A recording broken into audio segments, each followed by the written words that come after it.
One. Hi, favored ones. Welcome to Soul Talk. Our guest for today is CFA Edmund Lee. He is the president and CEO of Caylum Trading Institute. And he's a person who has a very, very strong finance background. He has a Master of Science focus in global finance, and he has been in the investment management industry for a while. So let's all welcome Ed to our show. Welcome, Ed. How are you? Hi, I'm so Michelle. glad you're here. Thank you. Thank you. Thanks for inviting me. So anong pinagkakabisihan mo ngayon? That's a good question. We're listing a company soon, so that's been keeping us busy. At least tapos na rin, so we have the listing date next week. So hopefully everything goes according to plan. I mean, I can't complain. I mean, it's been difficult for a lot of people in this pandemic. So I guess there's many things to be positive about, diba? Yes, of course. So aside from work-related things, where do you pour most of your energies? How do you distress or, decompress? Well, since wala nang magawa ng pandemic, at least, I mean, we got a new sport. I mean, I'm playing golf now, so I think that's what's keeping me busy, keeping me, sane throughout this pandemic. But again, family's good. I mean, at least we get to see each other more often. So at least like nice seeing the nephews and nieces magulo pa rin sa bahay. I think that's the best part. I mean, at the end of the day, family is probably the most important thing, diba? Pero speaking of that, syempre marami pa rin naman ginagawa, diba? I mean, work takes a huge chunk of your time.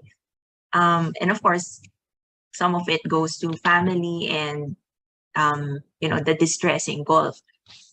How do you maintain your energy to be stable in your daily activities? You know what the funny part is? Prior to the pandemic, feeling ko pagod na pagod kami parate, right? And then in the pandemic, if you think about it, I feel like you control your time, but you're actually working a lot more. So there are times, let's say you want to take a break and you need to do something, or you need to do any errands. Because we can work from home, we have that flexibility also. Plus all the time that you save from travel, traffic before, ngayon parang okay lang eh. Diba? So I think that's the good part about today. But in terms of schedule, parang mas maraming ang ginagawa now eh. Like I feel like the day is jam-packed, and then little did you know, like we're in April already. Parang feeling ko nasa Feb pa lang tayo eh. But time passes by really fast. I think that's the unfortunate part. But I mean, at least you're trying to enjoy everything that you do. And I think that's what's key for a lot of people, right? That's why you're hearing a lot of people get burned out. Attrition rate for some corporates are very, very high today. And I think I really blame it because, they don't enjoy what they do. And I cannot blame them also. Syempre, you need to put food on the table and whatsoever. So like you're unhappy with your job, you feel like you're working more hours, which probably is true since you're on call 24/7. But you know what? It is what it is, right? So enjoying what you do keeps you energized. Is that what you're saying? Yeah, for sure. For sure. I think that's super important. I mean, if I didn't enjoy teaching, looking at markets, well, everything in terms of work, right? By the time 4 o'clock hits, pagod ka na, wala ka na energy eh, diba? But we're on call almost, 24/7. Tapos we still have the US markets at night to monitor. So, I enjoy every single moment of it, right? So sometimes you don't get sleep, but okay lang, right? Gosh, how do you sustain that? But may I know, what got you started into falling in love and loving finance? Kasi you're enjoying looking at the markets, you're enjoying even teaching. It's kind of aligned, diba? You love something, you're passionate about something, and all of a sudden you find yourself teaching. Where could you identify a point in time wherein you suddenly realize that there is this love for this thing that you do right now? It's actually two separate stories. I'll take the first question first about finance. I took a course in Ateneo, which is BS Management, which is Jack of all trades, master of none. And one thing I was good at, I mean, hindi ako nagayabang kasi hindi naman mataas grades ko eh. So okay lang sabihin. There's only one subject that I'm really good at, which is math. Right? Problema sa akin, daw pumapasok. Right? So going into third year, fourth year, I was supposed to take a minor in finance, right? But the finance teacher flunked me. Did not flunk me. She gave me a C plus, C or C plus ata eh. Because hindi ako pumapasok eh. Right? Not because of my final grades, but she gave me like an F in terms of participation and in attendance. That's the reason why hindi ako maabot eh. Right? So unfortunately, I think you need to have a B before you can minor in finance. So I wasn't able to minor in finance. Fast forward, when I graduated, because of that, you know, since the family has always been in finance, my dad has always been in the stock market, right? I think it's always an interest for me to keep on coming back. I think that was really my specialty because, again, magaling ako mag numbers and stuff, diba? So I went to my first job, which was a US company. And we were looking at US companies, and I was in charge of technology, media, and telecommunications sector, right? And we were researching about all these companies, and it fascinated me. Why? Because at the tips of your fingers, you could be buying Apple, you could be buying Microsoft, you could be buying all these conglomerates and all these tech companies outside, which you did not even dream of it. Kasi in your mind, puro Philippine companies lang pwede mo bilhin, diba? So it was 2010. Then I was able to buy all these companies, and I was in charge of that sector. And there was one company, I remember it clearly, that was our top pick. Okay, and that top pick at that time was BlackBerry. Okay, it was called RIM at that time. Okay, I'm sure everybody knows. I'm sure. Sorry, mga bata pala baka hindi alam ang BlackBerry. Okay, so BlackBerry at that time was $130 per share, and then we had a target price on BlackBerry for $160. And it was growing at 40-50%. Okay. Little did we know, although it was growing so fast and the business was growing, there was a company right across it that was growing 2-3 times per year. Right. And obviously that company is called Apple. 2 years later, that company that we liked so much, which was BlackBerry, because they were, profitable, making money and growing, 2 years later was unable to compete anymore. And 2 years later, that stock price went from $130 to $9 per share, down 90%, right? And the reason why I'm sharing this story is because it opened my eyes to two things, right? First is that it's like you're in a casino. So if you don't understand what's happening and then you see these things drop, matatakot ka eh, right? That's the first part. And the second part is the opportunity that is persisted, because Apple turned out to be a huge 10-bagger. And that's what I fell in love with, because I saw how things were working in the market and how you could make the potential to make a lot of money. And since then, the last 12 years, you continue to live and you learn. I think that's important. And, you look at the stock market, and I think it's also the reason why our composure is like this also, because we always try to keep ourselves level-headed. You don't get too excited in the good times. You don't get too down also in the bad times. And that's the reason why, you hear a lot of people say it, but we say it all the time also. It is what it is, right? Sometimes you just have to take the good and the bad, because you never know what's going to happen, right? And the only thing you can control is your temperament and yourself. Right? And that's the story on the finance side. That's why till today, I'm still in the market. I love it for the last 12, 13 years. There's nothing I would change in the last since I graduated. Now, you want me to share the other story, or you have any questions? Where did teaching come from then? Yeah, that's a great question. Okay, that's where I'm coming in next. So 4 or 5 years into my career, I thought I was doing well. And you know how you always try to give back to the community and to the world, right? I think that's important, because once you have a skill and you continue to hone it, I mean, it's a craft, right? And sometimes the only way for you to be able to hone it even further is for you to share it. And I really believe sharing and teaching is very important. Why? It's not just for them, it's also for me. Because yes, I help them make them into better people, but people don't realize when I teach, you're responsible for them also. So what happens is you have to level up your game as well. So what happens here is that yes, I'm teaching for them, but me, I also have to come prepared.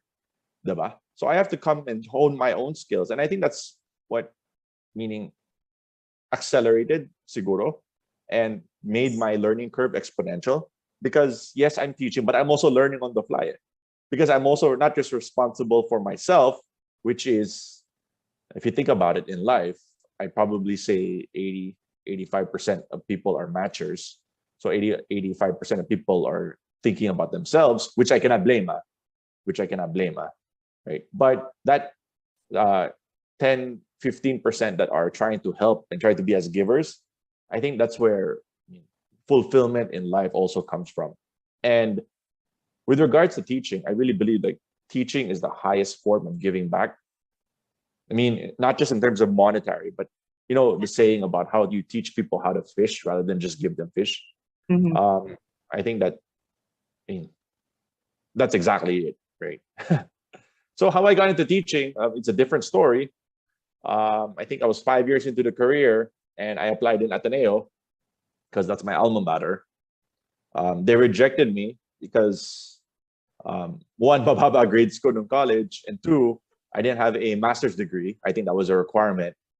So what happened is I went across to TAF and I applied in LaSalle, and LaSalle also rejected me. And funny enough, I went to UANP, which is just behind our office. I applied there, also rejected. Again, wala akong master's right? Kasi master's ko late na yan So because of all that, I mean, they didn't even recognize the CFA charter holder, ironically, right? So I didn't have a master's. So what I did is that we as a group put up our own school. And that's how Caylum came into fruition. That's where God's hand came in. It's really meant that you're supposed to build the institution. Maybe. I mean, it is what it is. I mean, they're asking us to come back now to teach in Ateneo. I think I was offered pre-pandemic. I was offered, but we were so busy. It hasn't crossed my mind. But maybe in the future, we'll see. You know, something that I noticed with what you have shared, it seems like you matured and grew as a person because of your work. Because it's through investing that you learn detachment and you also learn to observe, which is key to self-awareness. And I it's just beautiful to see that how your work is really integrated into your life and which help you to be the person that you are right now. Yeah, I mean, 100%.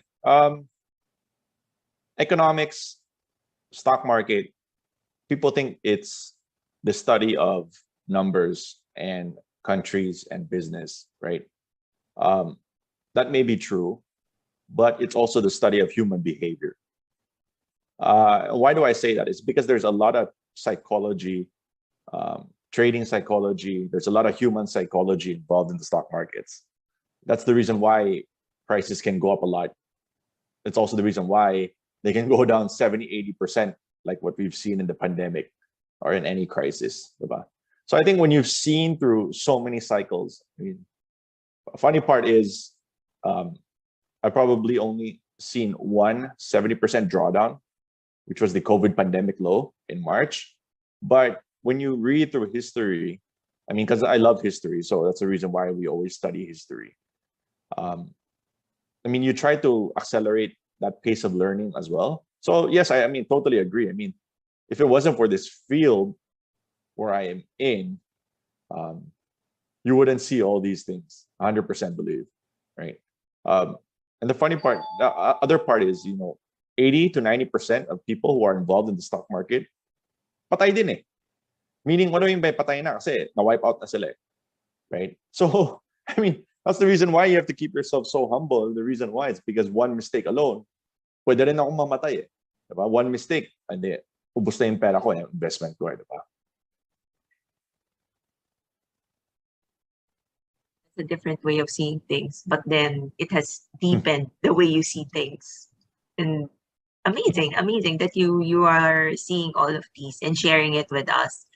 One thing I love about what you said about teaching is this consciousness of wanting to share what you know. And I find it so generous. Of course, there's donations and all that, but to teach something and help others, have a better quality of life, that is even more impactful. I mean, we play a numbers game. What do I mean is that, let's say you have 100, 200 students, diba? Hindi naman lahat yan successful eh. Let's be honest, diba? Right? But they might all be successful, not because of you or so what, and that's irrelevant to me, right? But you have one student out of, let's say, 100, right? And 5 years down the road, that person becomes a better person, right? Because of what you were able to contribute to them and how they're able to become excellent in their field. Sa totoo lang, worth it na eh, right? So that's why we just keep on bombarding, teaching, education. Bahala na eh. Sa totoo lang, they'll not be able to absorb everything. Let's be frank, right? Like probably whatever you teach, I'd probably say 10% is absorbed, maybe 20, 30% is absorbed, right? The 70% is out the other window because they haven't experienced it yet. Eh. That's why they have to go through their own experience, right? But I mean, hopefully one day they'll be able to remember all these things that were talked about. I mean, it was the same case also with me, right? I mean, I'm sure there's a lot of, I mean, we read a lot of books, right? You don't remember 95% of the books that you read. Today nga, mas okay. Kasi ngayon, may podcast na, may YouTube na. I mean, and then you'll probably have a higher retention rate. But reading back then, mahirap yun, Oh, yes, that's true. But then one student who has flourished, that is something big. Yung sa ano mo, of course, you've mentioned the pandemic. What are the major changes that you have experienced in the past year that, you have faced, overcame, and learned something? Right when the pandemic hit, we were in a classroom, and it was March 2020. And I told the entire team, I was preempting the stuff already. Sabi ko no March 2020. Sabi ko, guys, I think it's time for us to shut down, right? Because I really don't believe there's going to be any face-to-face in the next year, and it's going to take quite a long time. So I think we were very fortunate because I think some businesses, syempre may waiting pa eh. Meaning waiting to see, baka mag-reopen, baka sandali lang yung virus or whatsoever. Nobody really knew, right?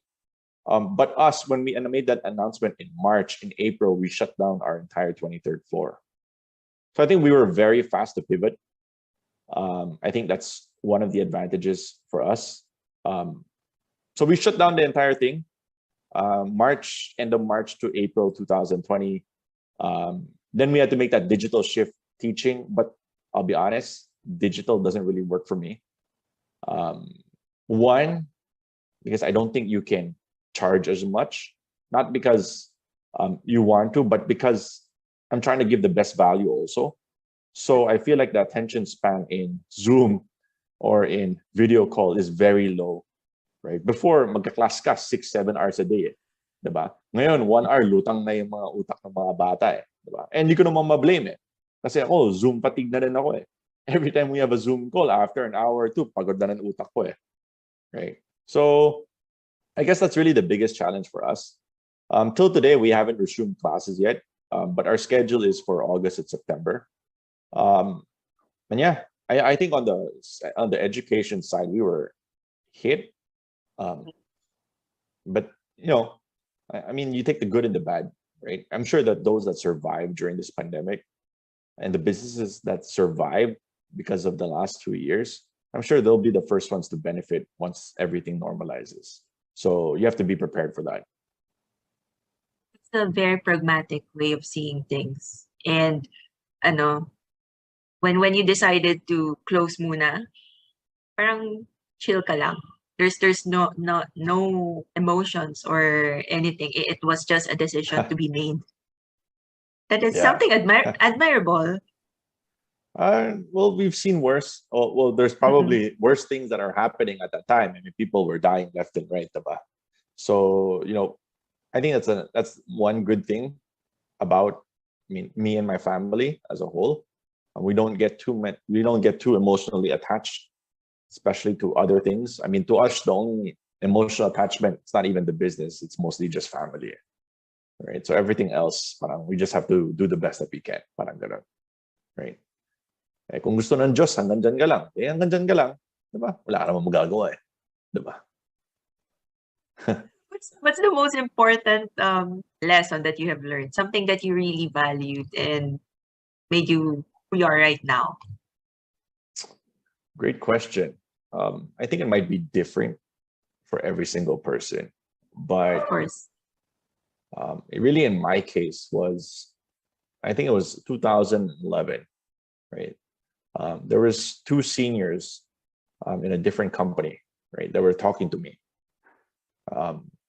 And this might not be applicable to everybody, but this really made a huge impact towards me because I'm second gen, right? My dad's the first generation, right? And when you're second gen or even third gen or in succession, you're always trying to find your own footing, right? But I think in 2011, those two senior individuals, I remember clearly we were having lunch. They were trying to get me on board, right? And they told me, Edmund, you should stop trying to build a building from scratch, right? Your father already built it from 0 to 100. You should be looking at how to take it from 100 into 1,000, right? So I think that, those words still today, that's 11 years fast forward, I still take that as importance. And the reason why, it's because as second gen, people always say you're entitled, right? And it is true. I really believe I am entitled, right? Because it is what it is, right? We are entitled. Let's not deny that fact. There's Right? nothing wrong with that. The way there's nothing wrong with that. Nothing That's wrong exactly with my it. It's a point. privilege. Exactly, right? So it's not just to abuse that privilege or abuse that entitlement. That's a different story, right? You have to find a way to use it to your advantage also and try to find a way to maximize it. Kasi, yes, we're okay. We live a good life. Everything's okay. And I could just sit down, watch Netflix or play video games all day if I wanted to. But syempre, we don't use that to use that as an excuse. Parang ganon. What's more important is that what's going to be pushing you and fueling your hunger so that you'll be able to make a name for yourself or something, or whatever's driving you, right? And I think that's what's teaching. Maybe in the stock market, that's got me fueled. But what's really pushing me further today is our responsibility to teaching, because I really love teaching. And I think that's what's really pushed me now, obviously, to become a better person, because you're always trying to, there's always something new. That's the beauty about the stock market. So there's always something new to teach also, right? I don't like to teach the stuff na every semester, baka pare-pareho lang papaturo sa'yo eh. But you always want to try to, like, whether it's in terms of examples or different content, you're always trying to make it more exciting or whatsoever. Diba? So I think that's what's fueling me up until today. Not really trying to build things from scratch, but how do you improve everything else on top of it? Very, very nice consciousness. And I'm not just using the word mindset. It's really consciousness. The everything, it's all encompassing. Something a lot of people have to hear as well, which is to maximize whatever it is that you have. And you don't need to be so prideful that you have to start again from zero, that those kinds of things. But thank you so much for sharing that kind of lesson that has impacted your life. As an ending to this little podcast, what message could you share so that, you know, people would also live a life of excellence? Because you're operating in excellence from a college student who is playing around, who flung some of the classes, and then now really talking with eloquence and with such deep knowledge on things, and not just about work but also on life. What can you share so that others would also have this kind of, you know, living in excellence, achieving goals, achieving success, and still being happy while doing it? uh, I probably attribute it to two things. First is gratitude, and second is open-mindedness. With regards to gratitude, I'll tell you, every single person has problems, no questions asked. You're poor, you have problem. You're rich, you also have a problem. Everybody has problems. It's just different problems for different people, right? So if you don't understand that and you take every single problem as a cancer, I'm telling you, your life is also going to become incredibly difficult. Diba? So it's not enough for you to compare yourself to another person, but just focus on yourself. Be grateful that everything that you have, I mean, whether it's good or bad, I mean, just be grateful for everything that you have. But I understand, I mean, there are some situations where it can be incredibly difficult, right? Especially with a family, I mean, health-wise, medical-wise, right? But I mean, as much as possible, you try to look at it as if, you know, there's always going to be somebody in a more difficult situation than you. So you try to make the most of what's happening to you right now, and try to see how you can make yourself a better person because of that. That's the first part on gratitude. Second part is open-mindedness, is because you have to be willing to learn and to open your eyes. We call it reticular activating system. And the reason why, it's because normally people are focused on things that they want to hear. So let's say some people, pag narinig mo yung pera, click na sa tenga, yun lang diba?